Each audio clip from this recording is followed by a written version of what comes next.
Car है। ज़ोंबियों द्वारा नोचे जाने और जीवित खाए जाने के बाद जियाओ लिज़ी पछतावे और नफरत से भरी हुई मर गई। जैसे ही अंधेरे ने उसे घेरा, उसने अपनी आंखें खोली और खुद को कयामत अपोकलिप्स की शुरुआत में पाया। नर्क से वापस लौटकर उसने प्रतिशोध लिया और एक बेहतर जीवन जीने के लिए संघर्ष किया। अपने प्रियजन को अपनी आंखों के सामने टुकड़ों में बढ़ते देख उसने अपना मानसिक संतुलन खो दिया। उसका बदला लेने के लिए उसने मानवता की आखिरी उम्मीद को अपने हाथों से नष्ट कर दिया। जिस दिन दुनिया अंधेरे में समा गई, उसने पृथ्वी पर अंतिम जीवित व्यक्ति के रूप में अपनी जान ले ली। जब उसने फिर से अपनी आंखें खोलीं, तो उसने कसम खाई कि वह उसे फिर कभी नहीं खोएगा। जैसे जैसे दुनिया एक जीवित नर्क में बदल रही है, क्या वे अपने पिछले जीवन के पछतावे को मिटा पाएंगे? दहाड़, जैसे ही सूरज पश्चिमी क्षितिज पर अस्त हुआ, गोलियों और विस्फोटों की आवाजें उस इलाके में गूंजती ज़ोंबियों की दहाड़ के साथ मिल गईं। सड़े हुए मांस की बदबू और खून की जंग जैसी गंध इतनी तेज थी कि वह सुन्न कर देने वाली थी। एक 3 मंजिला स्टो के ऊपर खड़े होकर लोगों के कई समूहों को अनगिनत ज़ोंबियों ने घेर रखा था। जैसे जैसे वे अपनी बंदूकें चला रहे थे और अपनी शक्तियों एबिलिटीज का इस्तेमाल कर रहे थे, मौत की गंध और गहरी होती जा रही थी। अराजकता के बीच एक दुबली पतली महिला ने अपने खंजर से एक ज़ोंबी के सिर पर वार किया। उसका चेहरा थकावट से पीला पड़ गया था और पसीना उसके कपड़ों को भिगो चुका था। अपने कपड़ों पर लगी गंदगी और सड़े हुए मांस की परवाह किए बिना उसने अपनी हथेली के पिछले हिस्से से माथे का पसीना पोंछा। इससे पहले कि वह चैन की सांस ले पाती, एक और ज़ोंबी ने बगल से उस पर हमला कर दिया। हमले को भांपते हुए उसने अपनी पूरी ताकत झोंक दी और एक तरफ कूद गई, जिससे उसके सिर को निशाना बनाने वाले पैने नाखून बाल बाल बच गए। जैसे ही वह जमीन पर गिरी, एक जंग लगी लोहे की चीज उसके कंधे में चुभ गई। घाव से खून रिसकर जमीन पर टपकने लगा, जिससे उसका पीला चेहरा और भी सफेद पड़ गया। खून की गंध ने आसपास के ज़ोंबियों को और भी उत्तेजित कर दिया और वे उसकी ओर तेजी से झपटने लगे। अपनी हथेली उठाते हुए उसने ज़ोंबियों पर पानी की कई धारदार लहरें, वाटर ब्लेड्स फेंकी, जिससे एक साथ 3 ज़ोंबियों के सिर कटकर अलग हो गए। उससे कुछ ही दूर समूह के बीच में सुरक्षित खड़ी एक महिला उसे ठंडी और द्वेषपूर्ण आंखों से घूर रही थी। उस दुबली पतली महिला के विपरीत, जिसकी ऊर्जा खत्म हो रही थी और जो अपनी सीमाओं के करीब थी, यह महिला अभी भी पूरी शक्ति और ऊर्जा से भरी थी। यहाँ तक कि उसकी सफ़ेद पोशाक भी बाकी सभी लोगों की तुलना में अधिक साफ थी। हम अब और नहीं टिक सकते बॉस, हमें बचने का रास्ता खोजना होगा। अचानक एक आदमी चिल्लाया। उस चिल्लाहट ने महिला को एहसास कराया कि अगर उसने कुछ नहीं किया तो वह यहाँ मर सकती है। नहीं, मैं यहाँ नहीं मर सकती, उसने घबराहट के बीच मन ही मन सोचा।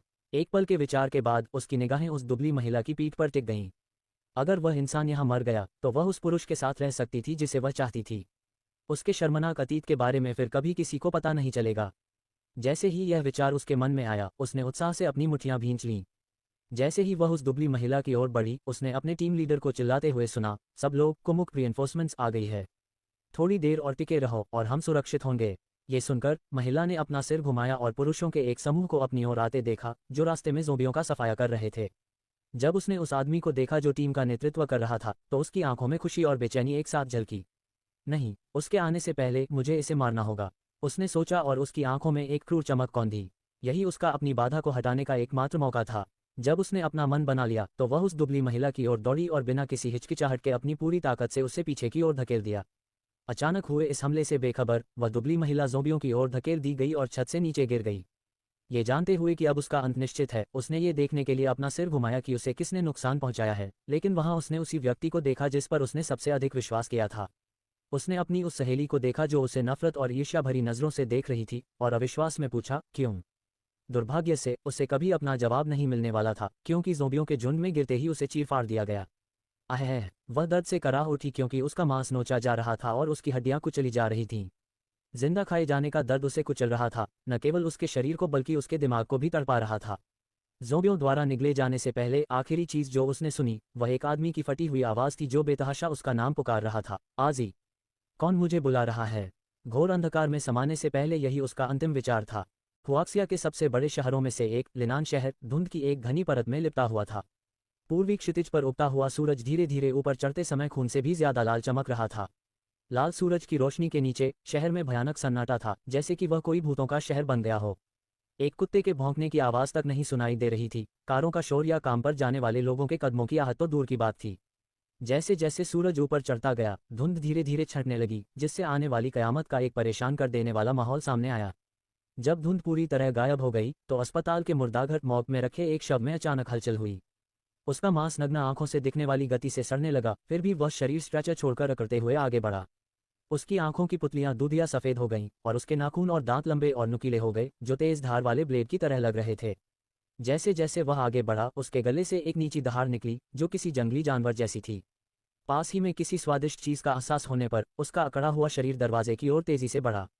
जीवित मनुष्यों की गंध उसे करीब बुलाती हुई प्रतीत हो रही थी, जिससे उसकी प्रवृत्ति में छिपी भूख जाग उठी। लोहे के दरवाजे से रास्ता रुक जाने पर उसने अपने सड़ते हुए हाथ उठाए और उन्हें दरवाजे पर जोर जोर से पटका, जिससे एक कान फोड़ देने वाली आवाज निकली जो खाली गलियारे में गूंज उठी। सोता हुआ गार्ड उस आवाज से चौंक कर जाग गया और पास की गार्ड पोस्ट में अपनी कुर्सी से गिरते गिरते बचा। इससे पहले कि वह सुरक्षा कैमरे के मॉनिटर की जांच कर पाता, सड़ते हुए मांस की एक घिनौनी दुर्गंध उसके नथुनों से टकराए।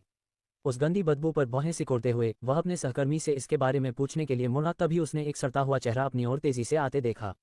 दहाड़! उस सड़े हुए शव ने अपना मुंह चौड़ा करके दहाड़ मारी, जिससे उसके नुकीले दांतों की कतारें दिखने लगीं। इससे पहले कि गार्ड कुछ प्रतिक्रिया दे पाता, उसके दांत उसकी गर्दन में धंस गए, जिससे खून फव्वारे की तरह फूट पड़ा। जैसे ही उसके दांतों ने मांस को चीर दिया, उसे खून की उल्टियां होने लगीं और उसकी आंखें डर से फटी की फटी रह गईं। उसने अपना कांपता हुआ हाथ दरवाजे की ओर बढ़ाया और कमजोर मिन्नत भरी आवाज में कहा, मां मदद। कुछ ही पलों बाद मांस के फटने और हड्डियों के चबाए जाने की घिनौनी आवाजों से कमरा भर गया। फर्श पर खून जमा हो गया, जिससे वह सड़ता हुआ शव उन्माद में आ गया और गार्ड के दिमाग को खाने लगा। शहर के हर कोने में ऐसी ही स्थितियां पैदा हो गईं। आधे घंटे से भी कम समय में दहशत फैल गई और पागलों की तरह चारों ओर छा गई। सड़े हुए शवों की दहाड़ हर तरफ लोगों की चीख पुकार और चिल्लाहट में दब गई। इस समय लिनान विश्वविद्यालय के एक महिला छात्रावास के कमरे में एक लड़की अपने बिस्तर पर लेटी थी। उसका पीला चेहरा ठंडे पसीने से भीगा हुआ था, क्योंकि वह तेज बुखार के कारण आए एक डरावने सपने में फंसी हुई थी। जब तक वह बेहोश रही, उसके कमरे के बाहर के हालात पहले ही एक जीवित नर्क में बदल चुके थे। मदद के लिए पुकारते लोगों की चीखें जीवित मनुष्यों को खाते हुए सड़े हुए शवों की भयानक आवाजों के साथ मिल रही थीं। बैंग! गलियारे में एक सफेद पोशाक वाली लड़की ने एक दूसरी लड़की को धक्का दिया, जिससे वह दरवाजे से जा टकराए। उसने अपने दोस्तों के साथ भागने की कोशिश की थी, लेकिन उसकी ही एक सहपाठी ने उसे ढाल शील्ड के रूप में इस्तेमाल कर लिया। जमीन पर गिरते ही उसे अपने मुड़ने हुए टखने में तेज दर्द महसूस हुआ और वह गुस्से में चिल्लाई, कुतिया, तेरी मुझे धक्का देने की हिम्मत कैसे हुई? अपना सिर उठाकर उसने देखा कि जिस व्यक्ति ने उसे धक्का दिया था, वह पहले से ही बिना किसी हिचकिचाहट के समूह के साथ भाग रही थी। पीछे छूट जाने के कारण उसके दिल में तुरंत डर और खौफ पैदा हो गया। उसने घबराहट में उनकी पीठ को देखा। उसकी आवाज निराशा से कांप रही थी, क्योंकि वह चिल्लाए, रुको, कृपया मेरे लिए रुको। टखने में दर्द के बावजूद उसने खुद को खड़ा होने और आगे बढ़ने के लिए मजबूर किया। दुर्भाग्य से उसकी गति उसके पीछे पड़े सड़े हुए शवों के झुंड से बचने के लिए बहुत धीमी थी। जैसे ही वह आपातकालीन निकास इमरजेंसी एग्जिट से कुछ ही कदम दूर थी, पीछे से एक सड़ा हुआ हाथ अचानक उसके पेट को चीरकर बाहर निकल आया। वह सदमे से सुन्न दिमाग के साथ उस सड़े हुए हाथ को हैरानी से नीचे देखने लगी। दर्द का एहसास तब तक नहीं हुआ जब तक कि उस सड़ते हुए हाथ ने उसकी आंतों को पकड़कर उसके शरीर से बाहर नहीं खींच लिया। तभी उसके मुंह से दर्द की एक मर्मभेदी चीख निकली, आह है।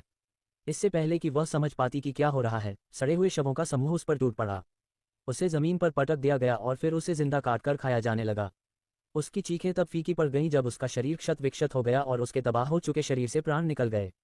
ये जीवित नर पूरे एक दिन तक जारी रहा, इससे पहले कि जीवित बचे लोग विश्वविद्यालय से भागने में या सड़े हुए शवों से छिपने की जगह खोजने में सफल हो पाते। जैसे ही सूरज पश्चिमी क्षितिज पर अस्त हुआ, धुंध एक बार फिर जमा होने लगी, जिससे उनकी पहले से ही सीमित दृष्टि और कम हो गई। महिला छात्रावास की इमारत के अंदर लोगों के कई समूह बंद कमरों में छिपे हुए थे। कोई भी जोर से सांस लेने की हिम्मत नहीं कर रहा था। बात करना तो दूर की बात थी, इस डर से कि कहीं वे बाहर मौजूद सड़े हुए शवों का ध्यान अपनी ओर न खींच लें। कोई नहीं जानता था कि क्या हो रहा है, और न ही यह कि क्या सरकार उन्हें बचाने के लिए मदद भेजेगी। दमघोंटू सन्नाटे और भारी हवा के बीच सड़े हुए शव अपने शिकार को देने के कारण उस इलाके में बिना किसी लक्ष्य के भटक रहे थे। जब सूरज आखिरकार क्षितिज के नीचे गायब हो गया, तो रात के आकाश में चांद ऊंचा चढ़ आया। सामान्य सुंदर सफेद चांद के विपरीत ये बड़ा और अशुभ रूप से लाल दिखाई दे रहा था, जैसे कि इसे खून में रंगा गया हो। जैसे ही सड़े हुए शव उस अजीब लाल चांदनी में नहाए, वे स्पष्ट रूप से उत्तेजित हो गए। उनकी हलचल तेज और फुर्तीली हो गई, और उनके जो अंग कभी अकड़े हुए थे, वे अब थोड़े मुड़ने और लचीले होने लगे। कमरे के अंदर बेहोश लड़की ने आखिरकार अपनी आंखें खोलीं। परिचित लेकिन अपरिचित छत को घूरते हुए उसने खुद को ऊपर उठाया और हैरानी में चारों ओर देखा। चक्कर महसूस करते हुए उसने अपना सिर पकड़ लिया और फटी हुई आवाज में बुदबुदाई, क्या मैं पहले ही मर नहीं चुकी हूँ? शक्तियों का जागरण। लड़की को यह समझने में एक पल लगा कि वह एक नर्म बिस्तर पर बैठी है और अपने शरीर में दर्द महसूस कर सकती है। दर्द महसूस करने की क्षमता इस बात का स्पष्ट संकेत थी कि वह जीवित थी और कोई सपना नहीं देख रही थी। पुनर्जन्म का एक साहसिक विचार अचानक उसके दिमाग में कौंध गया। उसने अपने कपड़ों को देखने के लिए अपना सिर झुकाया और वही कार्टून पजामे देखे जो वह कयामत अपोकलिप्स से पहले पहना करती थी। उसकी आंखें सदमे से फैल गईं, क्योंकि उसके दिमाग में यह विचार पक्का हो गया। सहारे के लिए बिस्तर को पकड़े हुए वह लड़खड़ाते हुए डेस्क की ओर बढ़ी। जब उसकी नज़र कैलेंडर पर पड़ी तो उसने उसे जल्दी से उठाया और फटी हुई आवाज में बुदबुदाई, 5 मई 2188। मैं वास्तव में उस दिन वापस आ गई हूँ जब कयामत शुरू हुई थी। मरने से पहले की अपनी आखिरी यादों को याद करते हुए जाओ लिजीक ने अपनी मुट्ठियां जोर से भींच लीं। चूंकि स्वर्ग ने उसे दूसरा मौका दिया था, उसने इस बार अपना बदला लेने और कयामत में जीवित रहने की कसम खाई। इस विचार के साथ उसने अपने कमजोर शरीर को अलमारी तक घसीटा और एक बैकपैक निकाला। उसकी कमजोर शारीरिक स्थिति उसे भारी बोझ उठाने की अनुमति नहीं देती थी, इसलिए वह केवल अंडरवियर का एक सेट और साफ कपड़े ही पैक कर सकी। उसने कमरे में मिलने वाली सभी दवाएं, भोजन और बोतलबंद पानी भी इकट्ठा किया और सब कुछ बैकपैक में भर लिया। एक बार जब सब कुछ पैक हो गया तो उसने अपने पजामे उतार दिए और काले जॉगर्स, एक काली टी शर्ट और काले स्नीकर्स की एक जोड़ी पहन ली। जब वह शीशे के पास से गुजरी तो उसके प्रतिबिंब ने उसका ध्यान खींचा। उसके कमर तक लंबे काले बाल रात के पर्दे की तरह चिकने और पीछे लहरा रहे थे। जैसे ही उसने अपने बाल देखे, उसने तुरंत उन्हें काटने का फैसला किया। हालांकि वह जानती थी कि बाद में उसे जल आधारित शक्तियां, वाटर बेस्ड एबिलिटीज मिलेंगी और वह हर दिन अपने बाल धो सकेगी, लेकिन कयामत के दौरान लंबे बाल अव्यावहारिक थे क्योंकि वे लड़ाई के दौरान उसकी हलचल और दृष्टि में बाधा डालते। उसने काफी देर तक कमरे में कैंची ढूंढी और आखिरकार बाथरूम में उसे एक जोड़ी मिल गई। शीशे के सामने खड़े होकर उसने अपने लंबे बालों को एक छोटे बॉब कट में काट लिया। उसे ऊबड़ खाबड़ सिरों या अपने बालों के नुकसान की परवाह नहीं थी। जब तक यह उसकी दृष्टि या हलचल में बाधा नहीं डालता, कोई भी स्टाइल पर्याप्त था। जब उसने काम खत्म किया तो चक्कर आने से वह बेहाल हो गई और सहारे के लिए दीवार से सट गई। खुद को स्थिर करने के बाद उसने बाथरूम के कैबिनेट को खंगाला और एक डिजिटल थर्मामीटर ढूंढा। उसने थर्मामीटर अपने कान में लगाया और एक हल्की बीप सुनाई देने के बाद उसने स्क्रीन पर देखा और अपने संदेह की पुष्टि की। 39.3 डिग्री सेल्सियस उसे बुखार था। अपना तपता हुआ तापमान देखकर जियाओ लिजी ने हताशा में आह भरी। उसकी वर्तमान स्थिति में छात्रावास छोड़ना असंभव था। उसकी पहली प्राथमिकता दवा लेना और आराम करना था। एक बार जब उसका बुखार कम हो जाता तो वह आगे बढ़ती। बहुत देर होने से पहले उसे विश्वविद्यालय परिसर से बाहर निकलना था। फैसला लेने के बाद वह बाथरूम से बाहर निकली और अपने बैकपैक से पानी की एक बोतल और ब्रेड का एक टुकड़ा निकाला। आधी ब्रेड खाने और पानी की कुछ घूंट पीने के बाद उसने दवा निगल ली। फिर उसने सब कुछ वापस अपने बैकपैक में पैक किया और दरवाज़ा बंद करने के लिए डेस्क को खिसकाकर वहां लगा दिया। जब उसे यकीन हो गया कि दरवाज़ा ज़ोंबी हमले को सहने के लिए पर्याप्त सुरक्षित है तो वह बिस्तर पर लेट गई और अपनी आंखें मूंद लीं। जल्द ही वह हल्की नींद में चली गई। उसकी जानकारी के बिना हवा में मौजूद धुंध धीरे धीरे उसके शरीर में समाने लगी, जैसे किसी भंवर द्वारा सोखी जा रही हो। उसने सोचा था कि वह बिल्कुल नहीं सो पाएगी, लेकिन दवा के असर के कारण वह उम्मीद से ज्यादा गहरी नींद सोई। जब वह जागी तो बाहर का आसमान आंचने के लिए थर्मामीटर उठाया। ये देखकर कि उसका बुखार कम होकर 37.8 डिग्री सेल्सियस हो गया है, उसने राहत की सांस ली।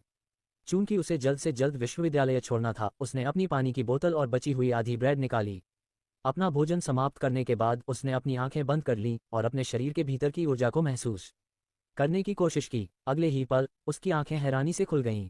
वह अपनी हथेली को घूरने लगी जो पानी की एक पतली परत से ढकी हुई थी। जैसे जैसे पानी उसकी हथेली से निकलता रहा, वह उसकी उंगलियों से टपक कर फर्श पर गिरने लगा। मैंने वास्तव में इतनी जल्दी अपनी शक्ति जगा ली, वह विश्वास में बुदबुदाई और उसकी आवाज़ खुशी से भरी थी। कयामत में दवाओं और भोजन के अलावा पानी सबसे महत्वपूर्ण संसाधनों में से एक था। अपनी नई जागृत शक्ति के साथ उसे पानी की कमी के बारे में चिंता करने की जरूरत नहीं है। एक बार जब वह लेवल 1 पर पहुंच जाएगी तो वह रोजाना 2 लीटर पानी पैदा करने में सक्षम होगी, जो उसके जीवित रहने के लिए पर्याप्त था। अगर वह कम पानी पीती है तो शायद वह कुछ पानी बचाकर उसे भोजन के बदले विनिमय एक्सचेंज कर सके। जहां तक ज़ोंबियों को मारने के लिए अपनी शक्ति का उपयोग करने की बात है तो लेवल 5 तक पहुंचने तक यह असंभव होगा। इस सीमा के कारण जल शक्तियों, वाटर एबिलिटीज को आमतौर पर एक सहायक शक्ति, ऑक्सिलरी एबिलिटी के रूप में वर्गीकृत किया जाता था। केवल लेवल 5 पर ही जल शक्ति उपयोगकर्ता के पास इतनी ऊर्जा होगी कि वे अपने द्वारा बनाए गए पानी को हमले के लिए नियंत्रित कर सकें। उसके चेहरे पर एक मुस्कान आ गई और उसने अपने बैकपैक से एक खाली बोतल निकाली। उसने अपनी उंगली बोतल के मुंह पर रखी। अपनी ऊर्जा को केंद्रित करते हुए उसने इसे अपनी उंगलियों पर टिकाया। कुछ ही पलों बाद उसकी उंगली से बोतल में पानी लगातार बहने लगा। हालांकि धार उसकी सबसे छोटी उंगली से ज्यादा मोटी नहीं थी, फिर भी यह उसकी उम्मीद से बेहतर थी। अपने पिछले जीवन में शक्ति जागने पर वह जितना पानी पैदा कर सकती थी वह केवल कुछ घूंट ही था। पूरे एक दिन के बाद वह बमुश्किल आधी बोतल भर पाई थी और उसकी ऊर्जा खत्म हो गई थी। लेकिन अब पूरी बोतल भरने के बाद भी उसे बिल्कुल थकान महसूस नहीं हुई। वह महसूस कर सकती थी कि उसके शरीर की ऊर्जा केवल थोड़ी ही कम हुई थी। इस खोज ने उसे स्तब्ध कर दिया। जब वह इस जीवन और अपने पिछले जीवन के बीच के अंतर का कारण खोजने की कोशिश कर रही थी, उसकी दृष्टि धुंधली हो गई। स्थानिक स्थान। अचानक काली मिट्टी के एक टुकड़े के साथ एक 2 मंजिला घर का मृगतृष्णा मिराज जियाओ लिजी के सामने प्रकट हुआ, जो उसके आसपास के कमरे के ऊपर ही उभर आया था। इसे मतिभ्रम हेलुसिनेशन समझते हुए उसने अपनी आंखें मली और कई बार पलकें झपकाईं। फिर भी जब उसने उन्हें दोबारा खोला तो वह मृगतृष्णा और भी स्पष्ट हो गई, जैसे कि वह दृश्य उसके मन में अंकित हो गया हो। अपनी आंखें मूंदकर उसने इस सूक्ष्म ऊर्जा प्रवाह के स्रोत को महसूस करने के लिए अपने दिमाग को केंद्रित किया। अगले ही पल वह काली मिट्टी के उस टुकड़े के पास घास के मैदान पर खड़ी थी।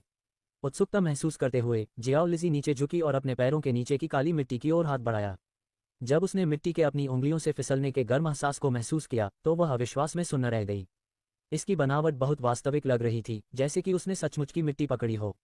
स्थानिक शक्तियों स्पेस एबिलिटीज के काम करने के तरीके से परिचित होने के नाते उसे जल्दी ही एहसास हो गया कि यह जगह उसका अपना स्पेस था। हालांकि उसने कभी प्रत्यक्ष रूप से स्थानिक शक्ति नहीं देखी थी, लेकिन अपने पिछले जीवन के अनुभव से वह जानती थी कि यह एक चलते फिरते गोदाम वेयरहाउस की तरह काम करता है। स्पेस के भीतर समय बाहर की तुलना में धीमी गति से चलता था और ऑक्सीजन की कमी के कारण ये जीवित चीजों को जीवित नहीं रख सकता था। अंदर रखी गई कोई भी जीवित प्राणी दम घुटने से मर जाएगा। स्पेस का आकार व्यक्ति की प्रतिभा के आधार पर अलग अलग होता था और शक्ति का स्तर बढ़ने के साथ बढ़ता जाता था। हालांकि उसके पास अभी जो था वह शक्ति जागने से मिलने वाली स्थानिक शक्तियों के सामान्य विवरण से मेल नहीं खाता था। वह इसे समझा नहीं सकती थी, लेकिन सहज रूप से वह जानती थी कि उसका स्पेस सामान्य स्पेस एबिलिटी नहीं थी। अगर किसी को पता चला कि उसका स्पेस दूसरों से अलग है तो वह गंभीर मुसीबत में पड़ सकती है। इसलिए उसे किसी को भी इसके बारे में पता नहीं चलने देना चाहिए। अपने आसपास का सर्वेक्षण करते हुए उसने घर के पास एक तालाब देखा। पास जाकर उसने देखा कि तालाब लगभग 5 मीटर व्यास का और काफी गहरा था। साफ पानी की वजह से वह बिल्कुल नीचे तक देख सकती थी, जहां केंद्र में एक छोटा सा छेद था। उसने उस छेद को घूरते हुए अंदाजा लगाया कि शायद यही पानी का स्रोत हो। प्यास महसूस होने पर उसने पानी निकालने के लिए अपनी हथेलियों का प्याला बनाया और एक घूंट पिया। इसका स्वाद उसकी शक्ति द्वारा बनाए गए पानी के समान ही था, लेकिन किसी तरह अधिक शुद्ध और ताज़ा था। चाहे वह मनोवैज्ञानिक प्रभाव के कारण हो या नहीं, इसे पीने के बाद उसने अधिक ऊर्जावान महसूस किया और उसका बचा खुचा चक्कर भी काफी हद तक कम हो गया। एक और घूंट पीने के बाद उसने राहत की सांस ली और अपना ध्यान घर की ओर लगाया। हालांकि इससे पहले कि वह मुख्य दरवाजा खोल पाती, उसका दिमाग झटक गया क्योंकि एक तेज धमाके की आवाज तेजी से गूंजी। उसकी प्रवृत्ति इंस्टिंक्ट्स उसके विचारों से भी तेजी से काम कर गई और पलक झपकते ही उसने खुद को वापस अपने छात्रावास के कमरे में पाया। बैंग बैंग बैंग दहाड़ बाहर के कान फोड़ देने वाले शोर ने पास के ज़ोंबियों को उसके कमरे से दूर खींच लिया था। जियाओ लिजी ने अपने पिछले जीवन की यादों को खंगालते हुए भौहें सिकुड़ीं। एक पल के बाद उसे याद आया कि वरिष्ठ छात्रों अपरक्लासमेन का एक समूह छात्रावास में फंसी लड़कियों को बचाने के लिए आया था। अभी जो आवाज हुई थी वह उन्हीं की वजह से हो सकती थी। कोने में एक झाड़ू देखते हुए उसने उसे उठाया और लकड़ी को अपने घुटने पर रखकर तोड़ दिया। झाड़ू के ऊपरी हिस्से को एक तरफ फेंककर उसने अपने हाथों में लकड़ी की छड़ी को तौला और धीरे से बुदबुदाई। ये सबसे अच्छा हथियार नहीं था, लेकिन अभी के लिए पर्याप्त होगा।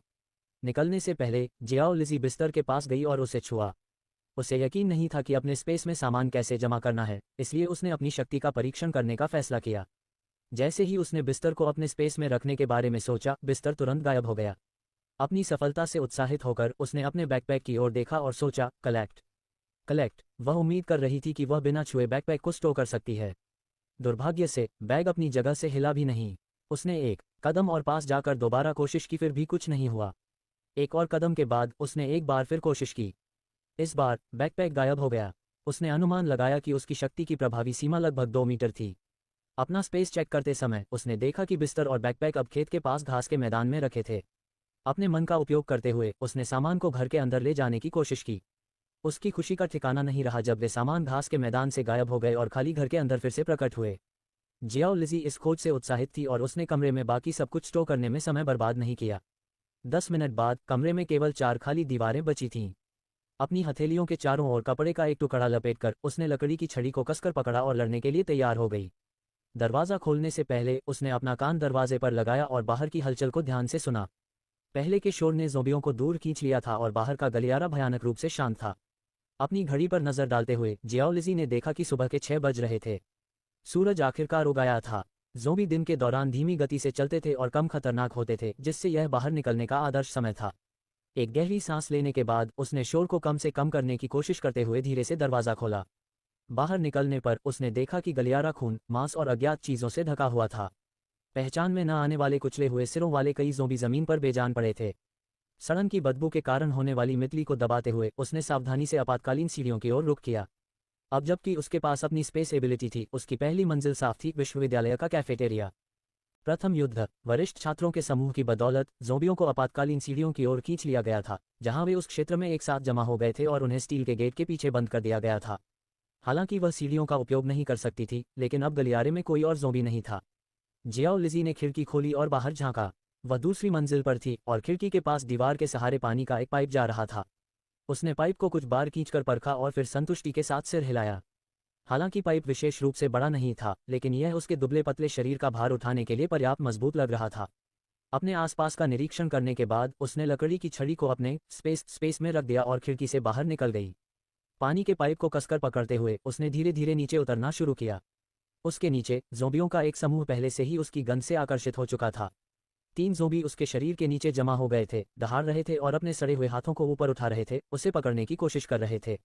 आसपास के क्षेत्र में लगभग 20 ज़ोंबी बिखरे हुए थे। बचने के लिए उससे तेजी से काम करने और अपने ठीक नीचे के 3 ज़ोंबियों से निपटने की जरूरत थी, इससे पहले कि उनका शोर आसपास के और अधिक ज़ोंबियों का ध्यान अपनी ओर खींच ले। एक गहरी सांस लेते हुए उसने अपने जबड़े भींच लिए और अपनी पकड़ थोड़ी ढीली कर दी। एक पल में वह तेज गति से पाइप से नीचे फिसल गई। जमीन पर पहुंचने से ठीक पहले उसने दीवार पर लात मारी, हवा में पलटी मारी और एक घुटना मोड़कर धीरे से जमीन पर उतरी। ज़ोंबी तुरंत मुड़े और उसकी ओर लपके। उसकी कलाई के एक झटके के साथ लकड़ी की छड़ी उसके हाथ में वापस आ गई। उसने बिना समय बर्बाद किए सबसे नज़दीकी ज़ोंबी की ओर दौड़ लगाई और छड़ी के नुकीले सिरे को उसकी आंख में घोंप दिया। एक ही झटके में उसने ज़ोंबी के दिमाग को चीर दिया। काला खून और सड़ा हुआ पदार्थ छड़ी पर लग गया था। जैसे ही उसने छड़ी बाहर निकाली, वह जमीन पर टपकने लगा।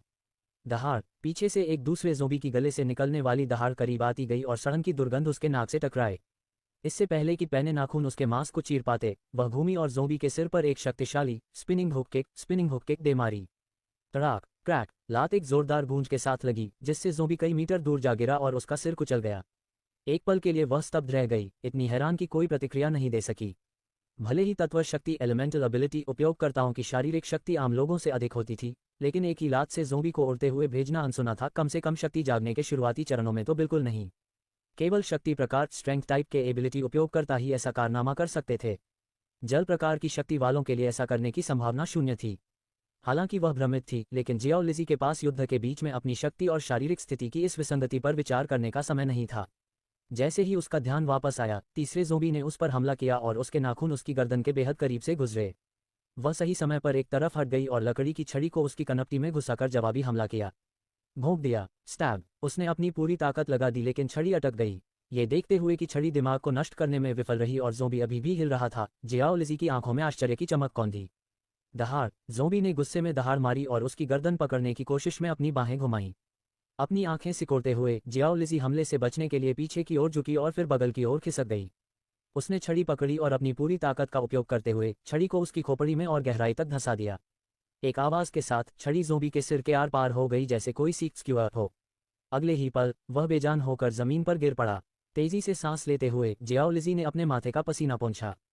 केवल 3 ज़ोंबियों से लड़ने में ही उसका शरीर कमज़ोर और भारी महसूस होने लगा था। अगर वह जीवित रहना चाहती थी तो उसे और मजबूत बनने की ज़रूरत थी, वो भी जल्दी। कुछ पलों तक सांस लेने के बाद वह लकड़ी की छड़ी निकालने के लिए नीचे झुकी। जैसे ही उसने छड़ी बाहर निकाली, उसकी आंखों ने सूरज की रोशनी में एक चमक देखी। ज़ोंबी के सड़े हुए दिमाग के बीच एक छोटा सा क्रिस्टल पड़ा था। क्रिस्टल देखते ही उसकी आंखें हैरानी से फैल गईं। उसने क्रिस्टल उठाया और उसे अपने हाथ में घुमाकर देखने लगी। ये तो लेवल 1 का ज़ोंबी कोड है। अभी लेवल 1 का ज़ोंबी कैसे आ सकता है? कयामत का तो ये केवल दूसरा ही दिन है। वह धीरे से बुदबुदाई, उसका चेहरा अविश्वास से भरा था। हालांकि इस खोज ने उसे चकित कर दिया था, लेकिन वह उस क्षेत्र में ज्यादा देर नहीं रुकी। उसने जल्दी से क्रिस्टल कोर को अपने स्पेस में रखा और रास्ते में मिलने वाले किसी भी भटकते हुए ज़ोंबी को मारते हुए विश्वविद्यालय के कैफेटेरिया की ओर बढ़ना जारी रखा। प्रत्येक शिकार के बाद उसने और क्रिस्टल कोर के लिए उनके दिमाग की जांच की, लेकिन उसकी निराशा का ठिकाना नहीं रहा जब उसे कुछ भी नहीं मिला। जब तक वह कैफेटेरिया पहुंची, वह इतनी थक चुकी थी कि हिल भी नहीं पा रही थी।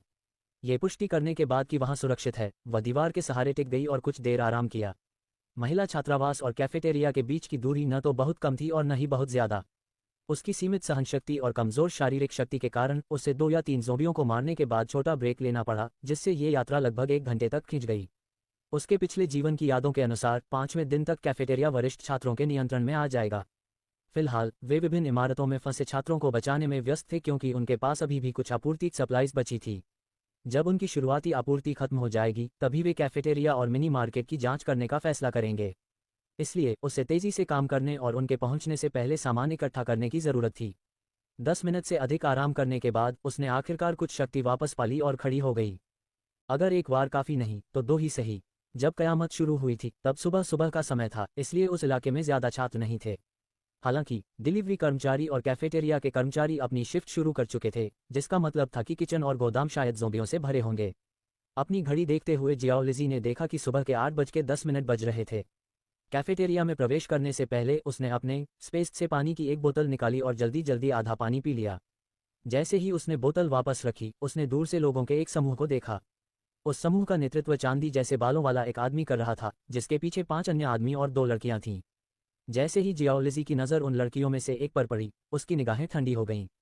उसकी मुट्ठियां कस गईं और नाखून उसकी हथेलियों में गड़ गए, क्योंकि उसके दिल में मारने की इच्छा, किलिंग इंटेंट की एक लहर उमड़ पड़ी। उसने अपनी भावनाओं को शांत करने के लिए एक गहरी सांस ली, एक हल्की हंसी के साथ बुदबुदाई, मोबिंग्स्यू, मैंने कभी नहीं सोचा था कि इस जीवन में तुमसे इतनी जल्दी मुलाकात होगी। ऐसा लगता है कि दुनिया वाकई छोटी है, क्योंकि दुश्मनों का आमना सामना होना तय है, उसने बेरुखी से कहा। भले ही वह मोबिनिक्स्यू को जान से मारने के अलावा और कुछ नहीं चाहती थी, लेकिन जियाओ लिजी जानती थी कि उसकी वर्तमान स्थिति में यह असंभव था। इसका कारण और कोई नहीं बल्कि वह चांदी जैसे बालों वाला आदमी और उसकी टीम थी। वह उन दुर्लभ लोगों में से एक था जिन्होंने कयामत के शुरुआती दिनों में ही अपनी शक्तियों को जागृत कर लिया था। अपने पिछले जीवन में यह आदमी अपनी भयानक गड़गड़ाहट वाली थंडर टाइप शक्ति के लिए प्रसिद्ध था। जब वह उसके बारे में विवरण याद कर रही थी, तभी उनकी दिशा से एक जोरदार विस्फोट की आवाज़ गूंजी, जिसने उसे उसकी यादों से बाहर खींच लिया। तड़ाक, बूम! जियाओ लिजी ने उन्हें ज़ोंबियों से लड़ते हुए देखकर उपहास किया। हालांकि उसकी थंडर शक्ति बहुत शक्तिशाली थी, लेकिन उस हमले ने बहुत ज्यादा शोर मचाया। उसके हमलों की कान फोड़ देने वाली आवाज़ निश्चित रूप से आसपास के ज़ोंबियों को आकर्षित करेगी। जैसा कि अपेक्षित था, बिखरे हुए ज़ोंबी अपना मुंह चौड़ा करके दहाड़ते हुए उस समूह की ओर दौड़ने लगे। जियाओ लिजी के लिए यह एक ऐसा अवसर था जिसे वह बर्बाद नहीं करना चाहती थी।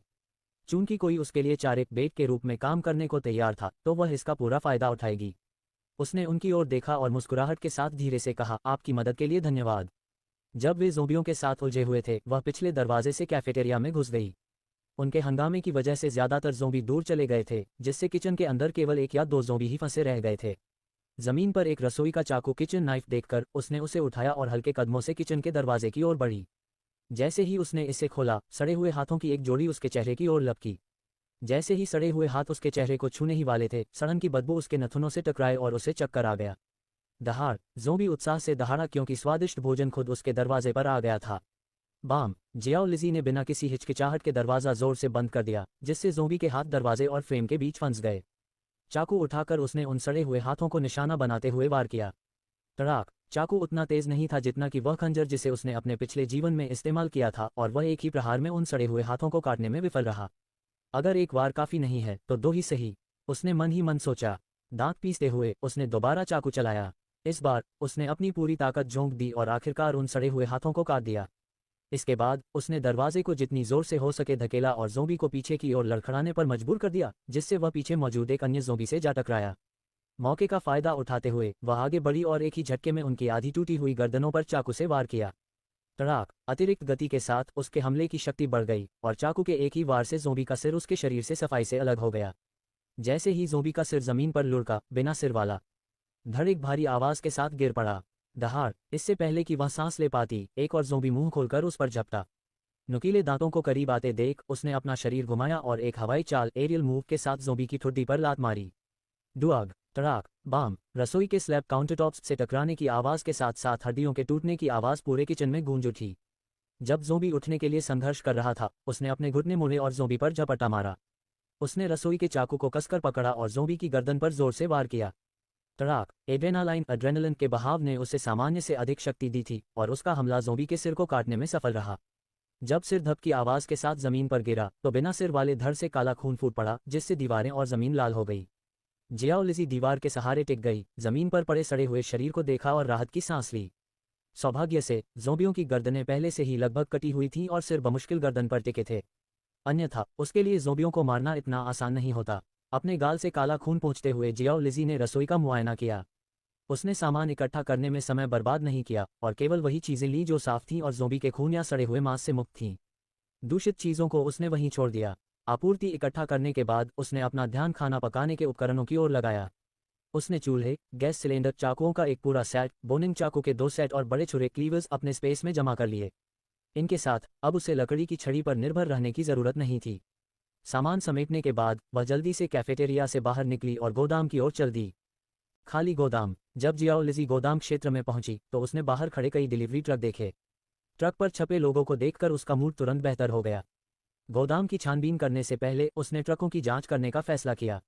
ड्राइवर की सीटों के अंदर बंद 1 या 2 ज़ोंबियों के अलावा ट्रक और उसके आसपास का इलाका ज़ोंबियों से मुक्त था।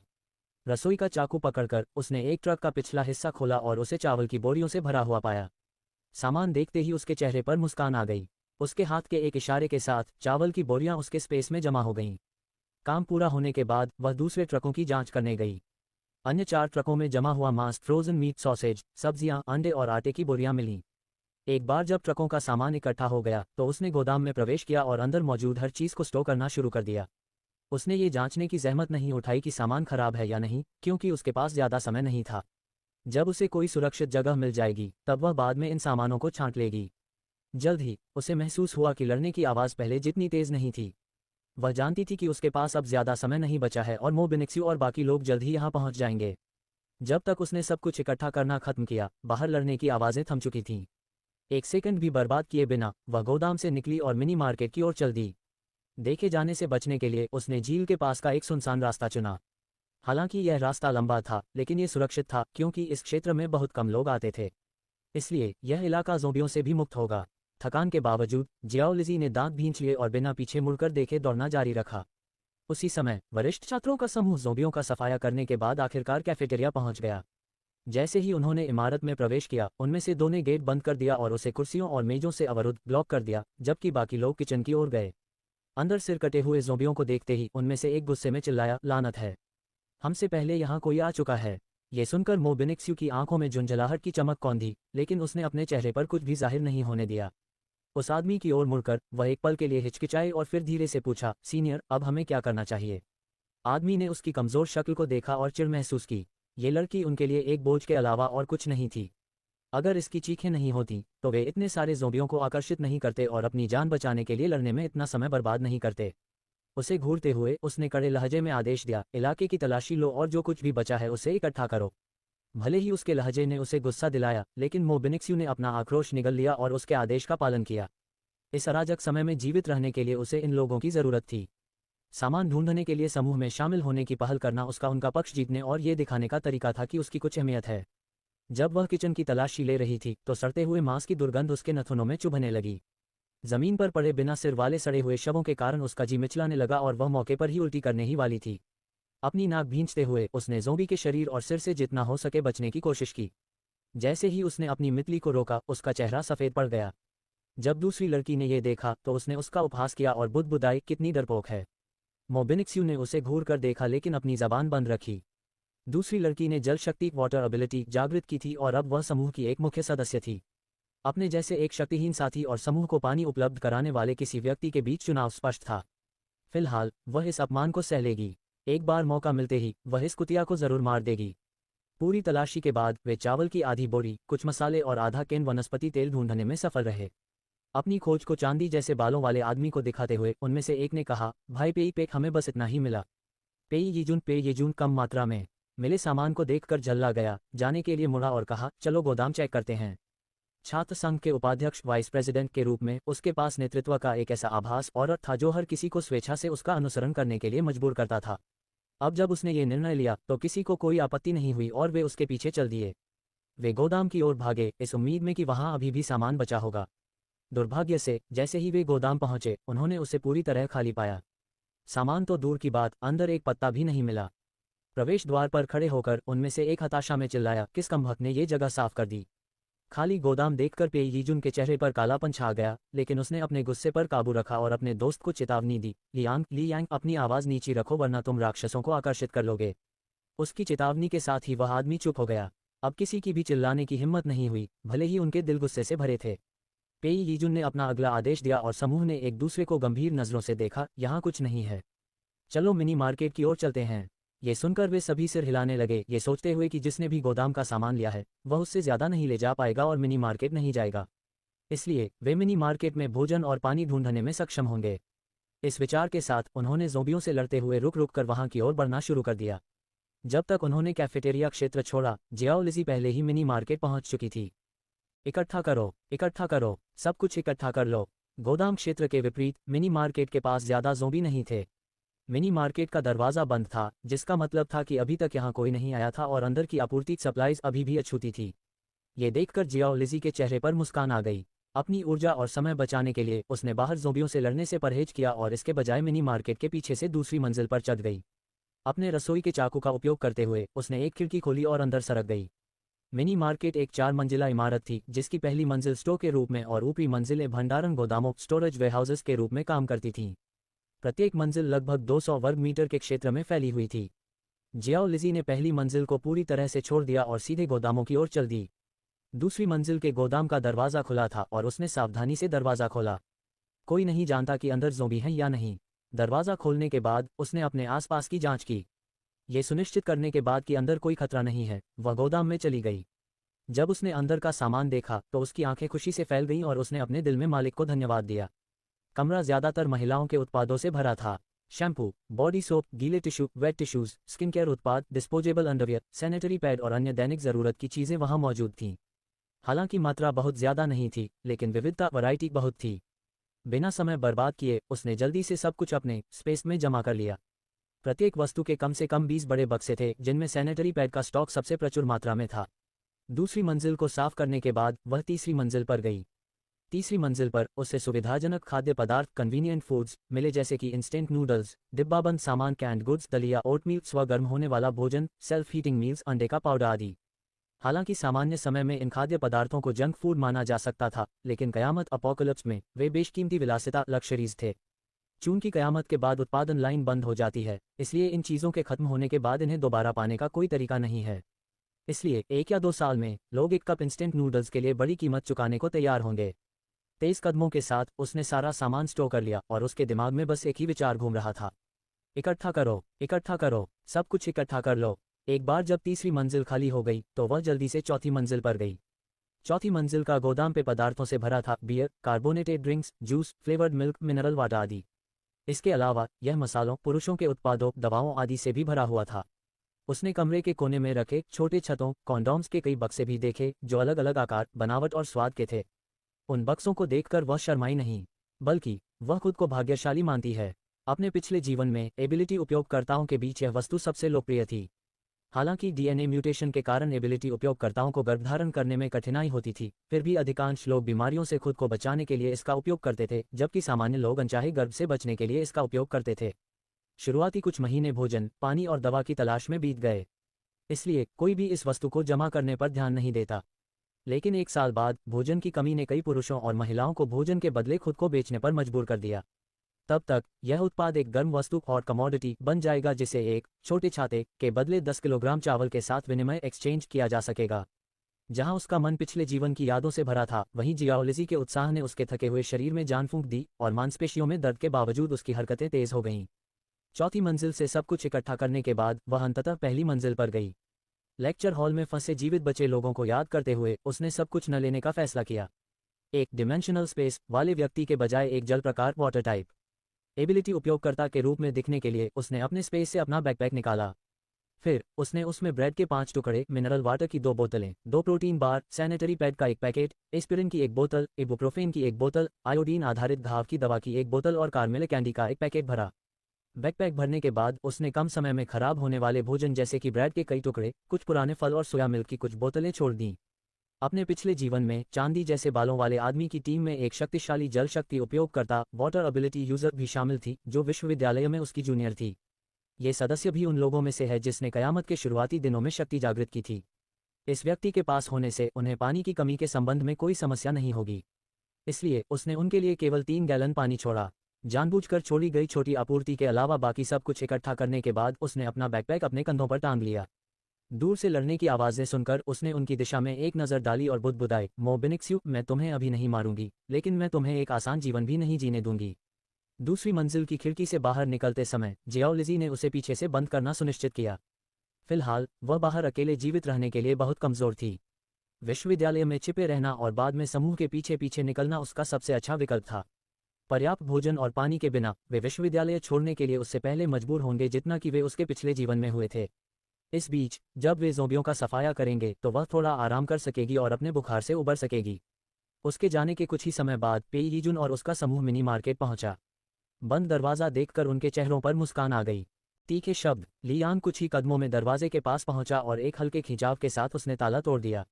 अपनी स्ट्रेंथ एबिलिटी शक्ति क्षमता जागृत करने के बाद इस तरह के काम उसी के लिए छोड़ दिए गए थे। इस समय वह अपने नंगे हाथों से एक कार को हिलाने में सक्षम था, एक छोटा सा ताला तोड़ना तो दूर की बात थी। इसलिए उसने बिना किसी समस्या के इसे कर दिया। शुरुआत में मिनी मार्केट में कदम रखते ही हर कोई यह सोचकर उत्साहित था कि उन्हें कितनी आपूर्ति मिल सकती है। हालांकि खाली अलमारियों को देखते ही उनकी मुस्कान गायब हो गई। प्रवेश द्वार पर खड़े होकर हर कोई दंग रह गया और काफी देर तक किसी ने एक शब्द भी नहीं बोला। पे यीजुन ने इलाके का मुआयना किया और उसकी तेज नजरों ने फर्श पर पैरों के हल्के निशान पकड़ लिए। उनके आकार और बनावट को देखते हुए ऐसा लग रहा था कि उनसे पहले कोई यहाँ आया था और वह व्यक्ति संभवतः एक महिला थी। उसकी नज़र अलमारियों पर बची हुई कुछ चीज़ों पर गई, कुछ ब्रेड, लगभग सड़े हुए फल, सोया मिल्क की कुछ बोतलें और 3 गैलन पानी। जब उसने आपूर्ति की इतनी कम मात्रा देखी तो उसके माथे की शिकन और गहरी हो गई। भाई पे, भोजन और पानी की यह मात्रा हमारे लिए एक दिन भी टिकने के लिए पर्याप्त नहीं है। लियांग ने आखिरकार निराशा भरी आवाज में सन्नाटा तोड़ा। पेई यीजुन का चेहरा उदास था जब उसने जवाब दिया, फिलहाल हम इसे वापस ले चलेंगे और सबके साथ बांट लेंगे। उसके बाद हमें एक नई योजना बनानी होगी। मूल रूप से उसने विश्वविद्यालय में कुछ दिनों तक रुकने की योजना बनाई थी जब तक कि उसके पिता द्वारा भेजा गया व्यक्ति नहीं आ जाता। लेकिन सीमित आपूर्ति के साथ यहाँ रुकना अब संभव नहीं था। ऐसा लग रहा था कि उनके पास बाहर आपूर्ति खोजने और रास्ते में उस व्यक्ति से मिलने के अलावा कोई विकल्प नहीं होगा। जो कोई भी यह व्यक्ति है वह सब कुछ कैसे ले जा सकता है? क्या उन्हें नहीं पता कि इस समय इतने सारे लोग भूखे मर रहे हैं? मो बिंगस्यू धीरे से बुदबुदाए। उसने अपने होंठ काट लिए और उसका स्वर गुस्से से भरा था। हालांकि वह धीरे से बोली थी, लेकिन एबिलिटी उपयोगकर्ताओं की बढ़ी हुई इंद्रियों ने उन्हें उसकी बात स्पष्ट रूप से सुनने दी। मो बिंगस्यू की बात सुनते ही चू जिमियाओ का चेहरा तमतमा गया। उसने उसकी ओर देखा और पूछा, मो बिंगस्यू, तुम्हें कैसे पता कि हमसे पहले आए व्यक्ति ने सब कुछ ले लिया? कोई नहीं जानता कि यहाँ क्या हुआ। शायद जब तक वह व्यक्ति यहाँ पहुंचा अधिकांश आपूर्ति पहले ही खत्म हो चुकी थी। आखिरकार हमारे अलावा और भी जीवित लोग बाहर हैं। ऐसा तो है नहीं कि उस व्यक्ति के पास डोरेमोन का पाउच है जो सब कुछ स्टोर कर सके। मो बिंगस्यू ने उसकी बात सुनकर अपने होंठ काट लिए और उसकी आंखें लाल हो गईं। उसने रोते हुए आंखों से उसकी ओर देखा और दुखी होकर कहा, म्याओ म्याओ, कृपया नाराज मत हो। मेरा वह मतलब नहीं था, मैं बस। चू जिमियाओ को उसके बनावटी व्यवहार से सबसे ज्यादा नफरत थी और उसने उसे बीच में ही टोकते हुए तीखे लहजे में कहा, मो बिंगस्यू, अगर तुम्हें सच्चाई नहीं पता तो तुम्हें लापरवाही से नहीं बोलना चाहिए। बिना सबूत के अपनी अटकलों को अपने तक ही रखना बेहतर है। हर किसी के पास देखने के लिए आंखें और सुनने के लिए कान हैं। एक ग्रीन टी बिच की तरह व्यवहार करने और दूसरों को अपनी ढाल और खंजर के रूप में इस्तेमाल करने में समय और ऊर्जा बर्बाद करने के बजाय तुम्हें ये सोचना चाहिए कि अधिक आपूर्ति कैसे प्राप्त की जाए, उसने दोटुक अंदाज में कहा। जैसे ही उसने ये कहा, लियांग ने आपूर्ति पैक करने के काम पर लौटने से पहले मो बिंगस्यू पर एक संक्षिप्त नजर डाली। पहले उसे भी यही विश्वास था कि जो व्यक्ति उनसे पहले आया था उसने वास्तव में सब कुछ ले लिया है। लेकिन चू जिमियाओ के तर्क को सुनने के बाद उसने अपने पिछले विचारों पर पुनर्विचार किया। यह असंभव लग रहा था कि एक अकेला व्यक्ति पूरे गोदाम और मिनी मार्केट की आपूर्ति उठाकर ले जा सके। शायद उस व्यक्ति से पहले अन्य टीमें आई हों और सामान ले गई हों। जब यह व्यक्ति पहुंचा तो मिनी मार्केट में संभवतः ज्यादा सामान नहीं बचा था। इसके अलावा तथ्य यह है कि कुछ ब्रेड, पानी और अन्य चीजें पीछे छोड़ दी गई थीं, जो उस व्यक्ति के बारे में कुछ बताती थीं। यदि उस व्यक्ति के पास सब कुछ ले जाने के साधन थे तो उसने इतना सामान पीछे क्यों छोड़ा? उनकी वर्तमान स्थिति में ब्रेड का हर टुकड़ा एक जान बचा सकता था। यदि वह सब कुछ ले जा सकता था तो उसके पास कुछ भी छोड़ने का कोई कारण नहीं था। उनकी वर्तमान स्थिति में जिसे पहले आपूर्ति मिली वह उसका कानूनी मालिक बन गया। किसी का केवल एक हिस्सा लेना और बाकी छोड़ देना यह दर्शाता है कि उस व्यक्ति का इरादा बुरा नहीं था और वह काफी उदार था। इस निष्कर्ष पर पहुंचने के बाद लियांग का गुस्सा शांत हो गया और मो बिंगस्यू के प्रति उसका संदेह बढ़ गया। उसी समय पेई यीजुन ने मो बिंगस्यू की ओर देखा और उसकी आंखों में एक ठंडी चमक कौंधी। जिस क्षण से वह उसकी टीम में शामिल हुई थी वह जानता था कि वह एक दुष्ट, स्वार्थी और चालाक व्यक्ति है। वह बहादुर और उदार होने का नाटक करती थी, लेकिन वास्तव में जब भी उसका सामना खतरे से होता वह दूसरों को ढाल के रूप में इस्तेमाल करती और खतरनाक स्थिति देखते ही भाग जाती थी। उसकी औरत बनने के सूक्ष्म संकेतों के बारे में सोचकर पेई का दिल घृणा से भर गया और उसने कहा, चलो पैकिंग खत्म करते हैं और जितनी जल्दी हो सके वापस चलते हैं। उसकी शांत लेकिन दृढ़ आवाज ने सबका ध्यान वापस केंद्रित कर दिया।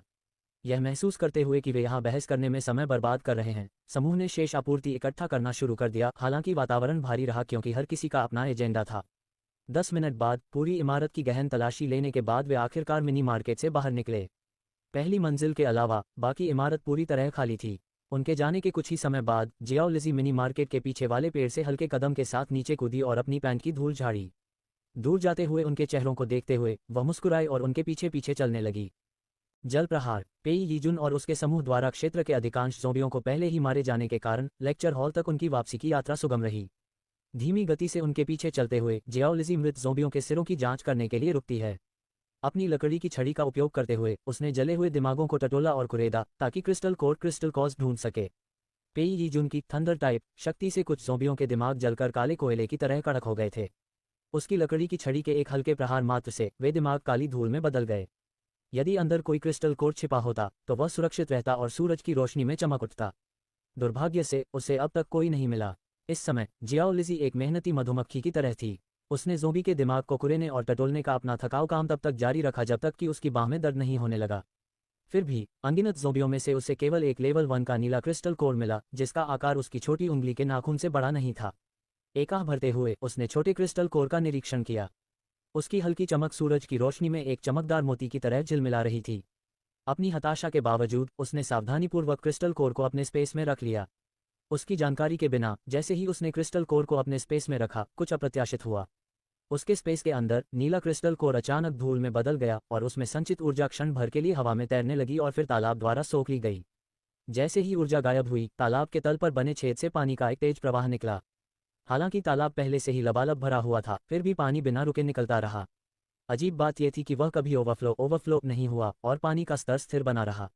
स्पेस के बाहर जियाओ लिजी ने आखिरकार ज़ोंबियों के दिमाग की जांच पूरी की और उसे 3 और पारदर्शी क्रिस्टल कोर मिले। उसने मुस्कुराहट के साथ अपने माथे से पसीना पोंछा। उसने मुड़कर पीछे हटने से पहले एक पल के लिए लेक्चर हॉल की इमारत को देखा। यदि कुछ अप्रत्याशित नहीं होता है तो इस समूह के लोगों को 1 या 2 दिनों में विश्वविद्यालय छोड़ देना चाहिए। स्वार्थी लोगों के समूह के साथ इंतजार करने के बजाय उसके लिए बेहतर था कि वह विश्वविद्यालय के प्रवेश द्वार के पास एक सुरक्षित जगह ढूंढ ले। उसे अभी भी बुखार था और ठीक होने के लिए आराम की जरूरत थी। अगर उसका बुखार इसी तरह खींचता रहा तो वह नहीं जानती थी कि उसके पहले से ही कमजोर शरीर का क्या होगा। यदि उसे सही से याद था तो सुरक्षा गार्ड के रुकने के लिए वहां एक छोटी चौकी पोस्ट थी। हालांकि वह क्षेत्र छोटा था लेकिन चौकी में लोहे के दरवाजे और खिड़की की सलाखें थीं जो इसे अन्य जगहों की तुलना में सुरक्षित बनाती थीं। अपना मन बनाने के बाद वह तेजी से मुख्य गेट की ओर दौड़ी। 30 मिनट बाद वह गार्ड पोस्ट पर पहुंची और अंदर एक ज़ोंबी देखा। वह ज़ोंबी बिना किसी लक्ष्य के घूम रहा था लेकिन जैसे ही वह पास आए वह अचानक मुड़ा और खिड़की की ओर झपटा। दहाड़। उसने खिड़की की सलाखों के माध्यम से उसकी ओर अपने सड़े हुए हाथ बढ़ाते हुए दहाड़ मारी। ज़ोंबी के नुकीले दांत और सड़ते हुए चेहरे को देखते हुए जियाओ लिजी ने अपने स्पेस से एक बोनिंग नाइफ निकाला। उसने दरवाजे को देखा और गौर किया कि वह बाहर की ओर खुलता है। चूंकि ऐसा था इसलिए वह पहले की तरह ज़ोंबी को पीछे धकेलने के लिए इसका इस्तेमाल नहीं कर सकती थी। उसने कुछ देर सोचा और उसके दिमाग में एक विचार कौंधा। चूंकि वह इस जीवन में अधिक पानी पैदा करने में सक्षम थी शायद वह ज़ोंबी से निपटने के लिए एक वाटर ब्लेड बना सकती थी। आखिरकार एक सहायक प्रकार के एबिलिटी उपयोगकर्ता की सीमा कोई कमजोर शक्ति नहीं बल्कि उसे नियंत्रित करने के लिए सीमित ऊर्जा थी। अपना मन बनाने के बाद उसने अपनी ऊर्जा को अपनी हथेली पर केंद्रित किया और अपना हाथ लहराया। 1 सेकंड से भी कम समय में लगभग 15 सेंटीमीटर व्यास वाला एक अर्धचंद्राकार वाटर ब्लेड ज़ोंबी की ओर उड़ गया। वह वाटर ब्लेड कागज की तरह पतला था और तेज गति से खिड़की की सलाखों के बीच से निकल गया। जब उसने देखा कि वाटर ब्लेड कितना छोटा और पतला था तो जियाओ लिजी को अपने दिल में निराशा महसूस हुई। अपने पिछले जीवन में उसके चरम स्तर पर उसका वाटर ब्लेड 2 मीटर से अधिक व्यास और 2 सेंटीमीटर मोटाई तक पहुंच गया था। वह एक ही चाल में ज़ोंबियों के समूह को मार सकती थी। उसके वर्तमान वाटर ब्लेड की तुलना में वह स्तर बहुत पीछे था। लेकिन इससे पहले कि वह एक आह भर पाती उसने देखा कि पतला वाटर ब्लेड ज़ोंबी के सिर के पास से उड़ गया और एक तेज आवाज के साथ दीवार से टकराया। तड़ाक क्रैक। जियाओ लिजी की आंखें सदमे से फैल गईं जब उसने देखा कि ज़ोंबी का चेहरा बीच से 2 हिस्सों में बंट गया था। यहां तक कि उसके हमले के कारण दीवार में भी एक गहरा छेद हो गया था। इससे भी अधिक आश्चर्य की बात यह थी कि उसका वाटर ब्लेड अपने आकार में बना रहा और पानी में नहीं बदला क्योंकि वह दीवार के अंदर धंसा हुआ था। अगले ही पल ज़ोंबी एक भारी आवाज थट के साथ जमीन पर गिर गया।